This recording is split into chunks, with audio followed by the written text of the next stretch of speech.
Amén.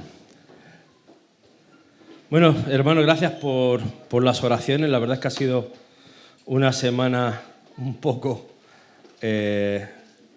divertida entre gripes y otras hierbas.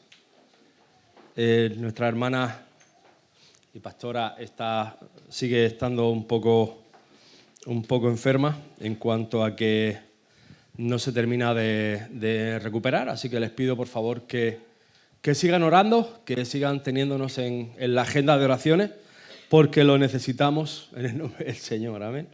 Estamos pidiendo por una pronta recuperación y esperamos que esto pase en breve, amén. Así que por lo demás, pues estamos peleando la buena batalla. Seguimos, todo sigue adelante. Ayer tuvimos la oportunidad de estar en el Consejo Andaluz Evangélico, el CEA, que es el organismo que organiza y coordina a través de las instituciones y FEREDE los ministerios de capellanía, de prisiones, de hospitales, del ejército, la capellanía militar y la enseñanza evangélica de las escuelas. Y la verdad es que es un privilegio servir a nuestra comunidad autónoma y a nuestro país. Y les pido que desde ya lo tengan en oración. Queremos seguir entrando en los hospitales. Se está a punto de firmar un concierto para que en Torrecárdenas podamos tener una capilla donde podamos ministrar, donde podamos dar, si hay que dar un funeral o hay que dar cualquier tipo de atención, que podamos darla en igualdad de condiciones con la Iglesia Católica o cualquier otra religión, ¿verdad?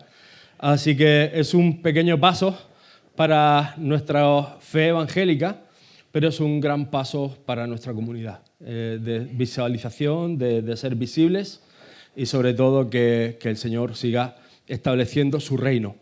Y precisamente, hermanos, si me permiten, esto es algo que quiero compartir en el día de hoy. Siento que la Iglesia debe estar preparada y apercibida. Y cuando hablamos de apercibida, la Iglesia no debe ser ignorante de lo que va a pasar y de lo porvenir. Necesitamos una iglesia entendida en los tiempos, que conozca la palabra, que cuando vea parábolas o enseñanzas del Señor no le suene a chino filipino, sino que pueda decir, wow, Dios está hablando de esto, Dios está revelando aquello, y seamos una iglesia que entiende tiempos, sazones y lo que hay en el corazón de Dios para este tiempo y para esta generación. Así que si les parece, cerramos nuestros ojos por un momento en reverencia al Señor y les invitamos al Espíritu Santo a que tome su lugar. Te damos gracias, Señor, en esta mañana porque hemos podido alabarte, hemos podido glorificar tu nombre, hemos podido exaltarte y hemos podido compartir de ti un tiempo en tu presencia. Te pedimos ahora, Señor, que tú hables a nuestros corazones, que abras nuestra mente, nuestro espíritu y que tu palabra, Señor, sea firme y sea una fortaleza, Señor, en nosotros, Señor, en el nombre de Jesús. Amén. ¿Cuántos saben que el Señor Jesús está preparando su venida, su segunda venida? Y Él viene a establecer su reino aquí en la tierra. Y su reino, a diferencia de otros reinos, es un reino eterno que va a durar para siempre. Su reino es un reino de paz, Él es el príncipe de paz. Él es el Rey de Reyes y Señor de Señores. Su reino, como dice la Escritura, no tendrá final. Pero habrá una serie de acontecimientos y sucesos que van a pasar y van a tomar lugar antes de que el Señor venga. Y esta es la parte donde digo, hermanos y hermanas, que tenemos que estar apercibidos, conscientes y entender pues, muchas de las cosas que van a estar pasando en este tiempo. La primera Escritura está en Ageo, capítulo 2, versículos 6 al 9. Y dice, porque así dice Jehová de los ejércitos, de aquí a poco yo haré temblar los cielos, la tierra, el mar y la tierra seca, y haré temblar a todas las naciones. Y vendrá el deseado de todas las naciones y llenaré de gloria esta casa, ha dicho Jehová de los ejércitos. Mía es la plata, mía es el oro, dice Jehová de los ejércitos. La gloria postrera de esta casa será mayor que la primera, ha dicho Jehová de los ejércitos. Y dará paz en este lugar, dice Jehová de los ejércitos. Es curioso que de los nombres que el Señor usa en este pasaje, está repitiendo como 5 o 6 veces, soy el Señor de los ejércitos. Por lo tanto, está hablando de que nos va a tocar enfrentar un conflicto internacional. El Señor va a venir como el capitán de la milicia de los cielos. Entró a Jerusalén cuando vino a dejar este mundo en una burra, en un pollino. Sin embargo, cuando venga esta vez, vendrá sobre un caballo blanco capitaneando el ejército de los cielos. Es curioso que el Señor nos avisa, mío es el oro, mía es la plata. Es decir, yo voy a tener el control de las finanzas y los recursos. Y esto es interesante porque precisamente lo que va a venir es una desestabilización en las naciones. Es decir, voy a hacer temblar todas las naciones, voy a conmover cielos y tierra, el mar y la tierra seca. Es decir, va a haber cambios climáticos, va a haber cosas que ya nos están anunciando, aunque muchos la quieren asociar a la Agenda 2030, a la acción del hombre. Hermanos, esto solo es un pequeño anuncio, una pequeña confirmación de que la venida del Señor se acerca y que los tiempos se acortan y que la iglesia tiene que estar preparada y apercibida.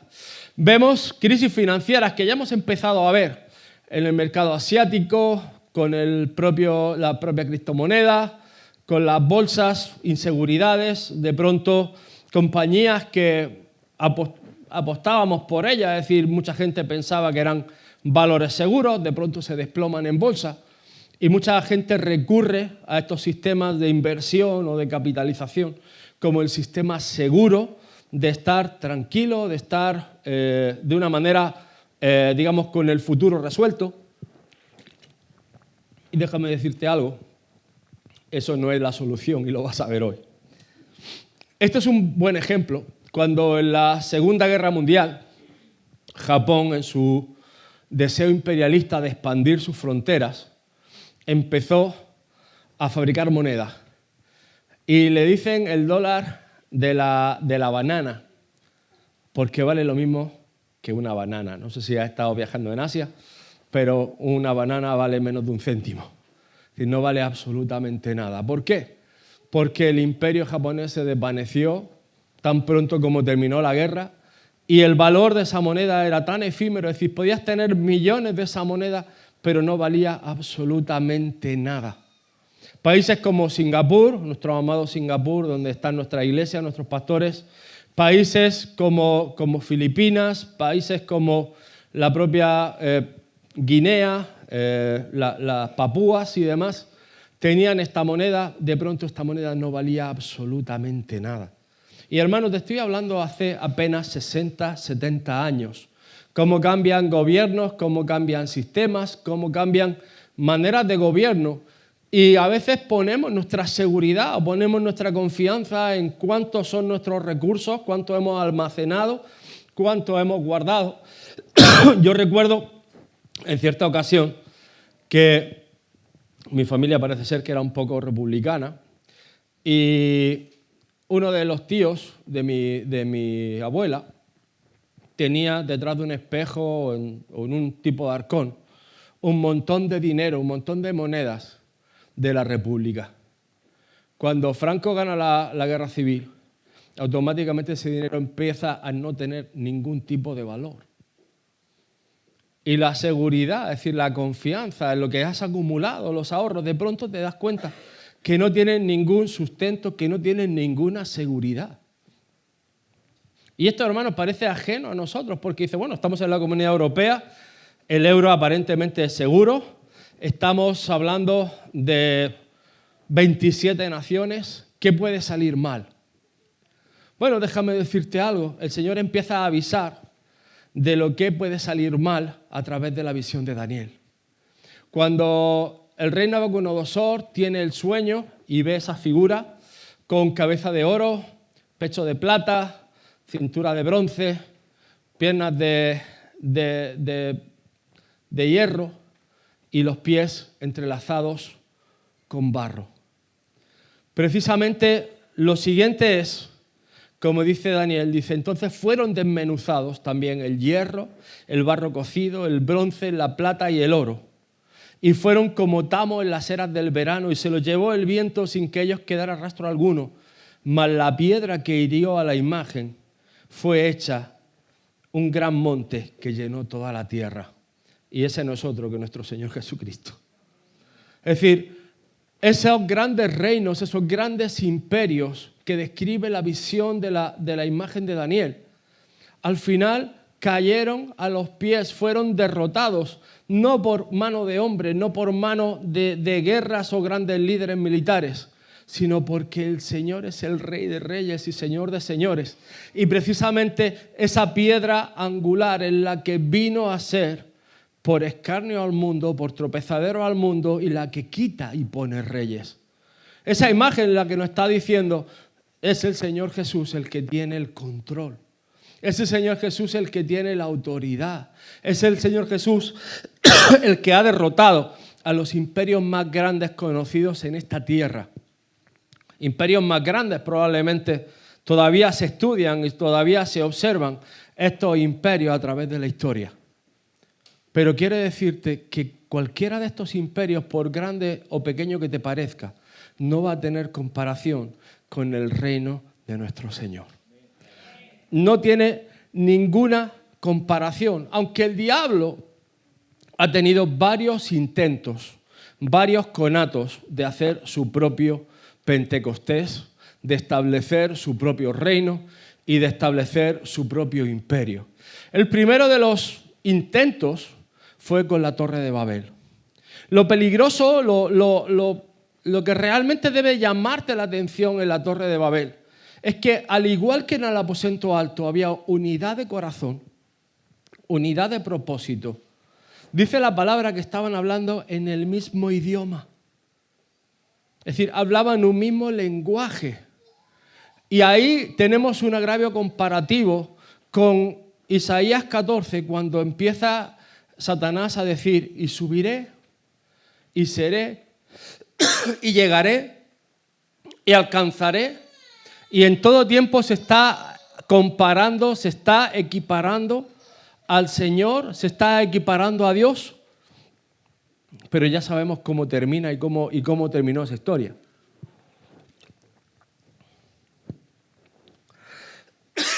Satanás juzgado, Satanás condenado a la tierra y Satanás despojado de la gloria del Señor. Así es como acaba.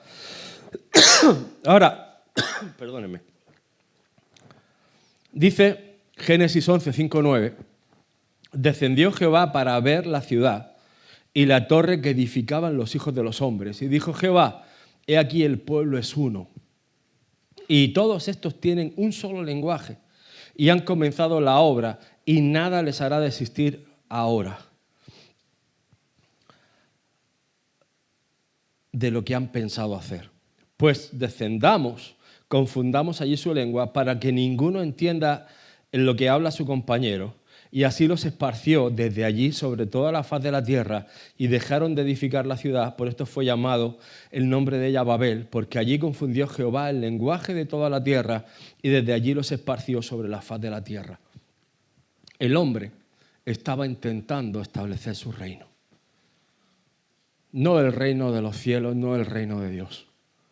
Por eso cuando Jesús viene empieza a decir: he venido a establecer el reino de Dios y su justicia. Y ha habido varios intentos que Satanás ha intentado establecer su reino, y la segunda vez que intentó esto fue precisamente con el propio Señor Jesús. Cuando coge y le dice: si postrado me adorases, yo te voy a dar todos los reinos de la tierra. Es el segundo intento formal de Satanás de establecer su reino, su imperio sobre la faz de la tierra.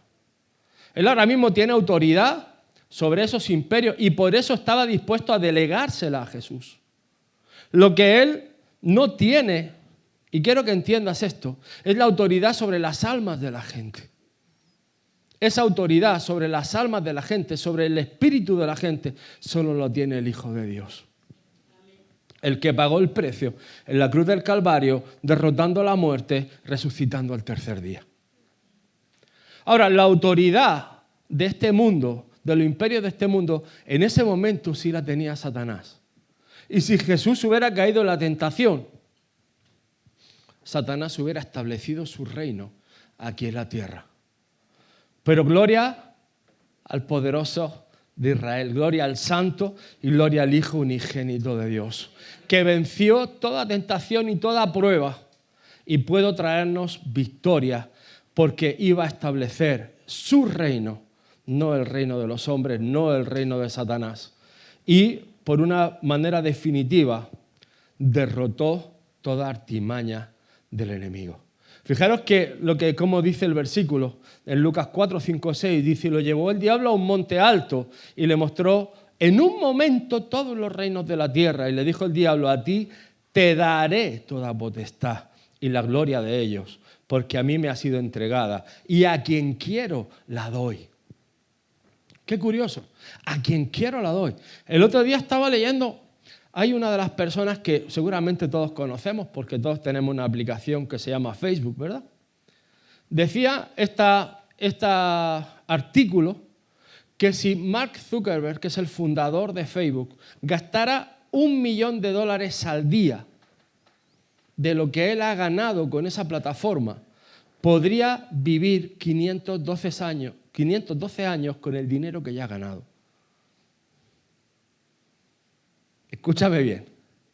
Gastando $1 millón diarios. Mucho más dinero de lo que probablemente ganemos nosotros en nuestra vida. Gastándose $1 millón al día, podría vivir ahora durante 512 años seguidos. Y esto, hermanos, no es otra cosa. Entiende quién es la autoridad de este mundo en este momento. Y el Señor permite que Satanás elija a esas personas para que cumplan o trabajen también a favor del reino de las tinieblas. Y esto tienes que entenderlo, debes aprenderlo y debes aceptarlo porque es lo que hay. Y así hay otros cuantos. Obviamente Dios bendice, sí. Dios prospera, sí. Dios te puede llevar a tener recursos económicos, dinerarios, sobre extraordinarios. Por supuesto que sí, hermano. Y no tiene precisamente por qué ser pecado, no tienes por qué sentirte culpable. Ahora, el dinero de Dios es santo. El dinero de Dios es de Dios. El dinero de Dios tiene un fin y un propósito para el cual se recibe y se siembra en el campo del Señor, en el reino de Dios. Tiene un propósito, tiene un porqué y tiene un para qué. Cuando Dios te manda a algún sitio, Dios manda la provisión, manda los recursos y lo necesario para que su obra sea completada. Sean impuestos o sea del color que sea. Es decir, el Señor no nos manda a servir a las riquezas. De hecho, cuando el Señor nos advierte en las epístolas de los apóstoles que no sirvamos al Dios del dinero, no sirvamos a Mamón. ¿Por qué? Porque es tan fácil desviar nuestro corazón, desviar nuestra mente, nuestra propia garantía de seguridad por aquello que hemos acumulado o por aquellas riquezas que creemos que tenemos, que son las que nos hacen realmente decir: estoy tranquilo. ¿Por qué estoy tranquilo? Porque tengo lo que creo que es necesario. Pues déjame decirte, eso es efímero. Cualquier obra humana, mira, Primera Guerra Mundial, todos los líderes de ese momento crearon una cosa llamada la Liga de las Naciones, algo parecido a lo que es la ONU en el día de hoy. ¿Sabes? Al final, te estoy hablando de 1919, es decir, hace apenas 100 años. Y todos decían: wow, desde aquí vamos a controlar el mundo y sus riquezas. ¿Sabes lo que pasó? Que se levantó este buen señor a consecuencia de eso. ¿Y sabes por qué se levantó ese buen señor? Porque estaba replicando el patrón de su maestro. No es otro que el anticristo. Empezó a levantar el reino de Satanás en la tierra. Empezó a poner provisión en la mesa. No pienses que cuando el anticristo venga va a venir oliendo a azufre, vestido de rojo, con cuernos y con un tridente. Va a ser un gran estratega, va a ser un gran líder mundial, va a traer soluciones económicas, va a venir un colapso, hermanos. y va a traer soluciones, pero soluciones que van a derivar en idolatría. En idolatría o en homicidio, es decir, estamos hablando de que la palabra dice que 1/3 de la humanidad va a ser pasada por muerte por el anticristo. Si te pareció mucho el COVID con 7 millones de muertos, ahora mismo la población humana se considera en 8.8 billones. Quiere decir que 2.6 billones, cuando venga el anticristo, van a perder su vida. Billones con B, no millones con M, billones con B. Esas cosas que van a pasar, que dice la palabra. O sea, si te pareció los 6 millones de judíos, te pareció broma, espérate a lo que viene. Porque es 100 veces más de lo que de lo que hemos conocido o lo que hemos vivido. Por supuesto, uno de los que derrotan a este gran señor y aparecen como una gran solución era el comunismo. No hace falta que te diga que no funciona tampoco, ¿verdad? Si no, pregúntaselo a algún amigo cubano o a algún amigo chino o algún país que haya disfrutado de estas maravillosas ideas. Esto es el peligro del reino humano establecido en la tierra. Y en nuestra actualidad, hermanos, tenemos otro intento de controlar las naciones fallido que se llama las Naciones Unidas. Obviamente todo esto, desde ya te anuncio, que va a colapsar, que va a fracasar y que se tiene que levantar el anticristo. Y que no se va a levantar solo, se va a levantar con el falso profeta. Y fijaros lo que dice Daniel, dice, y los 10 cuernos significan que de aquel reino se levantarán 10 reyes y tras ellos se levantará otro, el cual será diferente de los primeros. Y 3 reyes derribará. Hablará palabras contra el Altísimo y a los santos del Altísimo quebrantará. Y pensará en cambiar los tiempos y la ley y serán entregados en su mano hasta tiempo y tiempos y medio tiempo. Es decir, cuando ustedes vean, hermanos, que es que están cambiando las leyes, porque nuestras leyes, hermanos, al final no robarás, no matarás, en una muy buena porción, en una muy buena parte están establecidas en la ley de Dios, es decir, en los 10 mandamientos. Todavía el adulterio está penado, todavía los abusos sexuales están penados, robar está penado, y todo esto lo dice la Biblia, es decir, no lo inventó la Constitución en el 78. Todo esto viene de la palabra de Dios. Ahora, escúchame bien, va a cambiar la ley. Y probablemente también cambie el calendario gregoriano del cual vivimos, con el cual nos controlamos. Otra de las cosas que vas a ver cambiar va a ser eso. Los tiempos, las leyes. Y por un tiempo la iglesia va a ser perseguida. Y la iglesia va a ser martirizada. Pero también te digo que la iglesia se va a levantar cuando el Señor venga.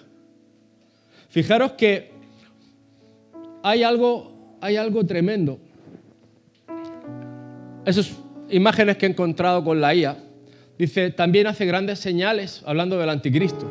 Es decir, no te pienses que va a ser poca cosa, es decir, hará grandes señales, de tal manera que aún hace descender fuego del cielo, como hizo el gran Elías, de la tierra delante de los hombres, y engaña a los moradores de la tierra con señales que se le ha permitido hacer en presencia de la bestia, mandando a los moradores de la tierra que hagan imagen a la bestia que tiene la herida de espada y vivió. Es decir, estamos hablando de que tiene poder, de que va a hacer descender fuego del cielo, va a hacer grandes señales, va a resucitar a la bestia que estaba herida y sin embargo Dios le va a permitir que haga todas estas señales. Pero déjame decirte algo. La Biblia nos avisa de que no debemos de ser marcados, de que debemos de permanecer no dependientes del sistema del mundo. La Biblia nos habla, en los versículos que hemos leído anteriormente, que cuando su reino venga, Él es Jehová de los ejércitos. Él es el que pelea nuestra batalla. El Señor dice, mío es el oro y la plata. No depende de tus recursos, de tus habilidades. No depende de tu capacidad de negociación. Porque si te quieres mantener del lado de Dios, no vas a poder hacer negocios. Porque no te va a ser permitido si no rindes culto a la bestia. Ahora, déjame decirte, esto ya lo vivieron 3 jóvenes en Babilonia. Sadrach, Mesach y Abednego. Y no estoy hablando en lenguas, estoy simplemente diciéndote los nombres de estos 3 jóvenes. Y estos 3 jóvenes le dijeron, adora la imagen del rey. Cuando suene la trompeta, ustedes van a adorar a la imagen del rey. Y ellos dijeron, mira, puede sonar la trompeta todas las veces que quieras. No nos vamos a postrar ante nadie que no sea nuestro Dios. No nos vamos a postrar ante nadie que no sea el Hijo de Dios, el Rey de Reyes, Señor de Señores. Y yo te pregunto, cuando ven el horno, echarle más madera. Dice que los que levantaron la tapa del horno allí mismo murieron de los propios llamarazos que pegó. Allí mismo fueron fulminados. Y muchos se preguntarán, ¿por qué el Señor permite que pasemos por el horno de fuego? Y no me digas que no te has sentido muchas veces probado en un horno de fuego. Muchas veces has pasado por esa prueba y te has sentido, esto me está quemando, esto no me deja tranquilo, estoy inquieto, ¿qué va a pasar? Esto es el final, aquí se acabó, ¿qué está pasando con mi vida? Y la segunda pregunta que te haces es, ¿por qué quiere Dios probar mi corazón? ¿Para qué quiere probarlo si sabe que yo le amo, si sabe que yo le sirvo? ¿Para qué quiere que yo pase por esta prueba que no entiendo? Que me va a costar la vida, que me está arrancando el corazón, me está arrancando mi entendimiento. ¿Para qué?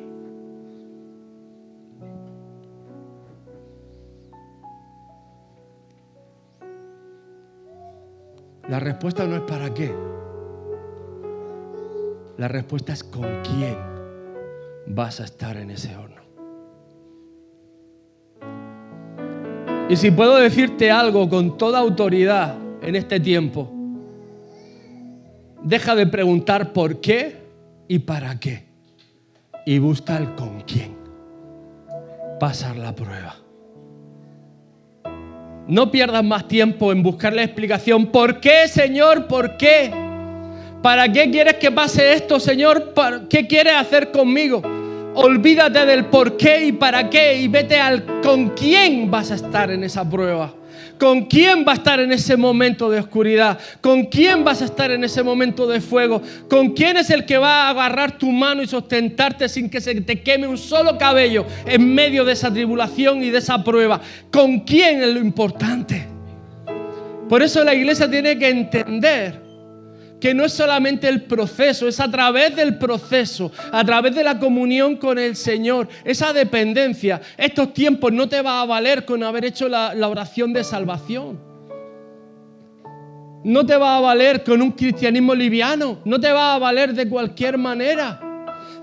Vas a ser engañado, vas a ser probado, vas a ser atribulado. Y si vives un evangelio liviano, dominguero, pasivo, estás frito. Vas a estar frito antes de lo que te imaginas. Y yo sé, hermano y hermana, y te lo digo con todo el cariño del mundo, que hemos pasado 20.000 pruebas y 20.000 historias. Lo sé.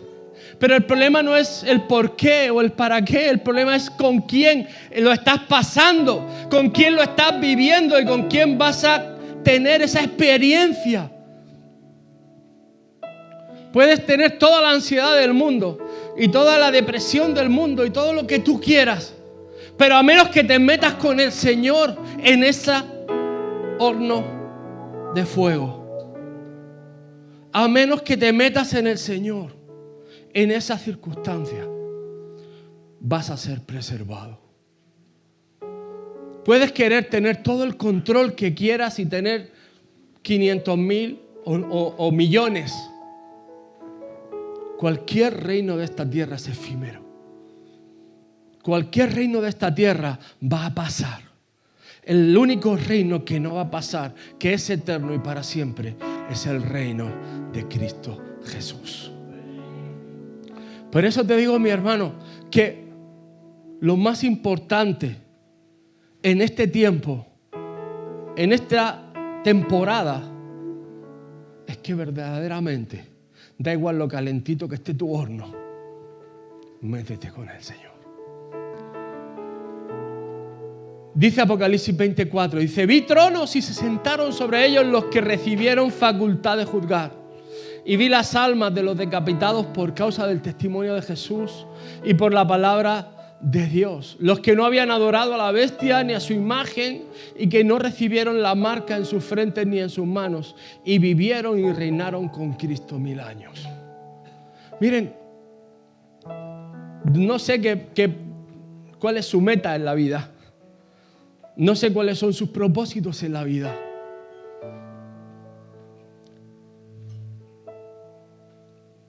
Pero la vida es solo la transición hacia la eternidad. Es solo la transición a la eternidad. Y es tan importante entender que como esto se empiece a detonar, no nos va a valer de cualquier manera. O a menos que te tomes en serio, a menos que la iglesia crezca en el temor de Dios, a menos que tú te tomes en serio tu relación personal con el Señor, honestamente no sé qué va a pasar contigo. Dice la palabra que cuidemos de nuestra salvación con temor y temblor, que anhelemos estar en su presencia. El rey David nos inspira con tantos y tantos salmos. Es mejor estar un día en tu presencia que 1000 fuera de ella. Es decir, está estableciendo todo un patrón, hermano, una declaración de intenciones de qué es lo eterno, lo duradero, lo que sirve, lo valuable. ¿O tú crees que David tenía necesidades económicas? No tenía ninguna. Y podía haber dicho: hermanos, qué bueno y deleitoso es tener 10 millones de dracmas en las arcas del tesoro. Pero eso no era lo importante. Porque David había estado solo en la cueva, había estado solo en el desierto, había estado solo en la noche y solo en el día. Y sabía que si Jehová de los ejércitos, y esa es otra historia que también habla de Jehová de los ejércitos. David, cuando va por ese arroyo y se agacha y toma 5 piedras lisas y dice: en nombre de Jehová de los ejércitos, el Rey de Israel, el poderoso de Israel, en ese nombre voy a pelear la batalla. No es en mi fuerza, no es en mis ahorros, no es en mi capacidad, es en su nombre. Y les digo, mis hermanos, que en esta temporada recuérdense del horno que ardió con 3 jóvenes dentro y el Señor Jesús. Porque ese horno se puede poner calentito para usted y para mí. Lo importante es que en ese horno no te encuentres solo. Y cuando te digo no te encuentres solo, no permitas encontrarte solo. No dejes que el diablo te engañe con los afanes de este mundo, con el reino de este mundo. No dejes que el diablo te engañe con la seguridad de este mundo. El enemigo va a levantar personajes otra vez como Hitler y grandes políticos y grandes oradores. Y mucha gente va a decir, wow, este hombre ha hecho mucho por el pueblo, pero va a blasfemar en contra de Dios. Y va a traer adoración idólatra, que trae condenación, hermano. Y ahí es donde la iglesia tiene que estar apercibida. La iglesia tiene que estar entendida. La iglesia tiene que tener la luz encendida. Pero si tú no tienes tu relación personal con el Señor, te van a colar idolatría tras idolatría. Te van a colar historieta tras historieta. Y te vas a dejar engañar por un puñado de pan. Y digo dejar engañar porque tienes todo el conocimiento a tu disposición. Depende de ti. Depende de nosotros, hermanos, que no nos tomamos este tiempo a la ligera. ¿Estoy hablándole a la iglesia correcta? ¿Estoy hablando a la gente correcta? ¿Estás dispuesto a realmente decir, Señor, ok, hagamos un trato, hagamos borrón y cuenta nueva? No te voy a preguntar más por mi horno. No te voy a preguntar más por qué o para qué. Quiero que tú estés ahora conmigo. ¿Por qué no te pones de pie?